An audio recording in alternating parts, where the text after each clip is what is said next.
கையில் தனிச்சிலமும் ஆதிபிடிப்போடு வடிவம் கொண்டு உறுத்தி வந்திருக்கிறார் உண்மை சந்திக்க என்று உங்கள் மன்னனிடம் சென்று சொல்லுங்கள். உடனே சொல்லுங்கள். சொல்ல மாட்டீர்களா? விலகுங்கள். அரண்மனை காவலர்களை மீறி ஆவேச கோலத்தில் உள்ளே நுழைந்திருக்கும் நீ யார்? தேரா மன்னா செப்புவது உடையோ? புறாவுக்கு உடல் தந்து புகழ்பெற்ற மன்னவரின் வரலாற்றை தேர்காலில் மகனையிட்டு நியாயம் காட்ட மனுநீதி சோழனது பெருங்கதையை நீதியின் இலக்கணமாய் பெற்று பெருமை கொண்ட திருமாவளவன் கரிகால் சோழனது பூம்புகார எனது ஊர். என் பேர் கண்ணகி. உனது முறையீடு என்னவோ? முத்து விளைகின்ற 3 கடல் சூழ்ந்திருக்கும் தென்னகத்தில் மும்முரசு கட்டி முச்சங்கம் வளர்த்து 3 கொடிகளின் நிழலிலே முத்தமிழை காப்பாற்றும் மூவேந்தர் பரம்பரையின் பெருமிதனை மூடியாக்க முடிவிருந்த மன்னவனே, எந்த முறையீட்டை கேட்பதற்கு முன் நான் யார் என்பதை முழுவதுமாக தெரிந்து கொள்க. நீ யார்? கண்ணகி. கையில் தனிச்சிலமுடன் வந்திருக்கும் கண்ணகி. நீதி வலுவான் நெடுஞ்செழிய பாண்டியனை துணிந்து கந்தரைக்க வந்திருக்கும் கண்ணகி. என்ன? பாண்டிய மன்னா, ரோமாபுரியின் கொழுமண்டபத்திலே உனது தூதுவர்கள் இருக்கிறார்கள். இதோ பாண்டியத்து பேரவையிலே ரோமானியர்கள் வீரர்களாகவும் தூதுவர்களாகவும் வீற்றிருக்கிறார்கள். கடல் கடந்து கொடி கட்டி ஆளுகின்றாய். அந்த கொடிக்கம்பம் முறிந்து விழ அயல் நாட்டார் இகழ்ந்துரைக்க உனது கொடுங்கோல் அளித்த அவசர தீர்ப்புக்கு ஆளாகி கொலையுண்ட கோவலன் மனைவி கண்ணகி நான் என்பதையும் அறிந்திடுக அரசே, அறிந்திடுக. ஓ, கோவலன் மனைவி சிலம்பு திருடிய கல்வனை படி யாகாவராயினும் நாகாக்க மன்னா, நாகாக்க. யான் கல்வன், என் கணவரா கல்வன்? இல்லை, இல்லை, என் கல்வன் என்று குற்றம் சாட்டிய காவலர்களே கல்வர்கள். ஆத்திரத்தில் அறிவு கண்ணை மூடிவிடாதே கண்ணகி. நீதியின் கையும் களவுமாக பிடிபட்டான் உன் கணவன். தமிழகத்தின் நீதி கல்வனை கொல்லாமல் விடாது என்பது உனக்கு தெரியும் அல்லவா? நீதியின் இலக்கணம் முறிக்கும் நெடுஞ்செழிய பாண்டியனே, உனது நாட்டில் எனக்கு பேர் நீதி. நல்லான் வகுத்ததா நீதி? அல்ல, அல்ல, வல்லான் வகுத்ததே இங்கு நீதி. அதனால்தான் நான் நடுகின்ற தெய்வத்தை, என் பாரத கருவூலத்தை சாவுபடி கொலையில் தள்ளிவிட்டீர்கள். குற்றவனே, குடை நிழலில் குஞ்சரம் நோட்பானே, எண்ணிப்பார். கொலுமண்டபத்திலே விசாரிக்கப்பட வேண்டிய வழக்கை கோயில் மண்டபத்திலே முடிவானே. சிந்தியுங்கள், நன்றாக சிந்தியுங்கள். கண்ணகி, உன் கணவன் கையில் இருந்தது தேவி கோப்பெரும் தேவியின் சிலம்பு. கோப்பெரும் தேவியின் சிலம்பல்ல, கோவலன் தேவியாம் என்னுடைய சிலம்பு. என்னால் நம்ப முடியவில்லை. நீ யார் நம்புவதற்கு? உன்னை யார் நம்ப சொல்கிறார்கள்? உன் மீது வழக்குரைக்க வந்தவன் நான். குற்றவாளி நீ. நான் குற்றவாளியா?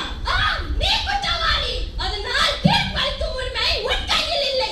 இதோ இருக்கிறார்களே அறப்பெரும் ஆன்றார்கள், இவர்களே இப்போது நீதிபதிகள். இவர்கள் வழங்கட்டும் நல்ல தீர்ப்பு. பாண்டி அறிவின் மிக ஆற்றலின் பெருமை கொண்டவன் பாண்டியன் என்பதற்காக நீதி நீதி நீதியின் பாதையை வளைக்காமல் ஆரிய படை கடந்தான். அவனையெல்லாம் புகழ் பெற்றான் என்ற கீர்த்தித்திரையால் அவன் செய்த குற்றத்தை மறுத்து விடாமல் தீர்ப்புக்கு தாய் மேல் ஆணையாக, தமிழ் மேல் ஆணையாக, தாயகத்து மக்கள் மேல் ஆணையாக தீர்ப்பு கூறுங்க. நல்ல தீர்ப்பு கூறுங்க. கோப்பெரும் தேவியின் சிலம்பை கோவலன் திருடினான் என்பது குற்றச்சாட்டு. அதற்காக மரண தண்டனை. அது ஆராயாமல் அளித்த தீர்ப்பே. அதற்கு மன்னர் பொறுப்பே. இது என் வழக்கு. வழக்குக்கு என்னமா ஆதாரம்? ஆதாரம் இதோ இந்த சிலம்பு. இதற்கு இணையான மற்றொரு சிலம்பை தான் என் மணவாளன் விற்க வந்தார். ஆனால் அவரை சாவு படுகொலையில் தள்ளிவிட்டீர்கள். அதற்கு அடையாளம்? அடையாளம் வேண்டுமா? 1000 கேள்விகள் என்னை கேட்டு உன்னை குற்றமற்றவனாக ஆக்கிக் கொள்ள துடிக்கிறாயே. இப்படி ஒரு கேள்வி நேருக்கு நேர் என் அத்தானை பார்த்து கேட்டிருந்தால் நீதி வலுவா நெடுஞ்செழியன் என்ற பெயர் உனக்கு நிலைத்திருக்கும். என் அத்தானின் உயிரும் தங்கியிருக்குமே. தேவி அணிந்திருக்கும் சிலம்பில் ஒன்று உன்னுடையது என்பதை நிரூபித்து காட்டுவாயா? நிரூபித்து என்ன பயன்? இறந்து போன என் கணவரை எழுப்பித் தருவீர்களா? வெட்டுண்ட தலையை ஒட்டித் தருவீர்களா? முடியாது உங்களால், முடியாது உங்களால். ஆனால் ஒன்று, இறந்து போனதால் தொங்கிவிட்ட என் அத்தானின் தலைப்பால் உங்கள் தலைகளையும் தொங்க வைக்கிறேன்.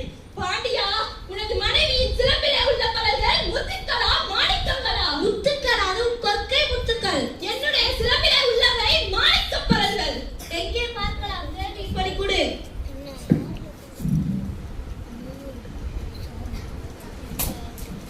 பார்த்தாயா? முத்துக்கள். அடுத்த சிலம்பு.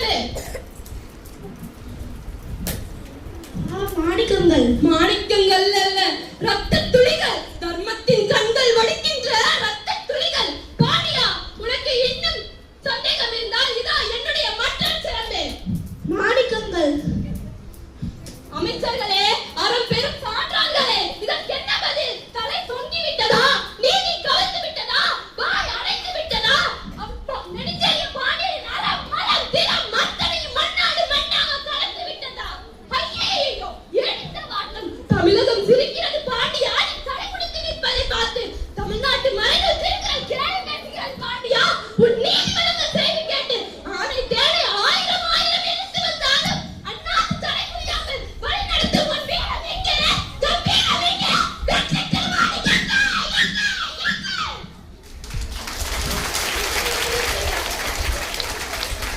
தேவையில்லை.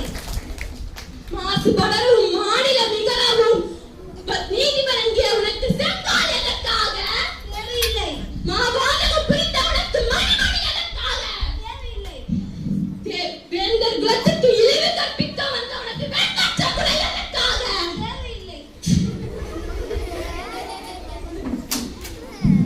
அழு, நன்றாக அழு. என்னை காலமெல்லாம் அளவைய காவலனே. அழு, என் காதலனே, என் கண்ணாளனே, கண் நிறைந்த மணமாளனே, துடிக்க துடிக்க கொன்றவிட்ட பாவியே. அழு, அழு, நன்றாக அழு.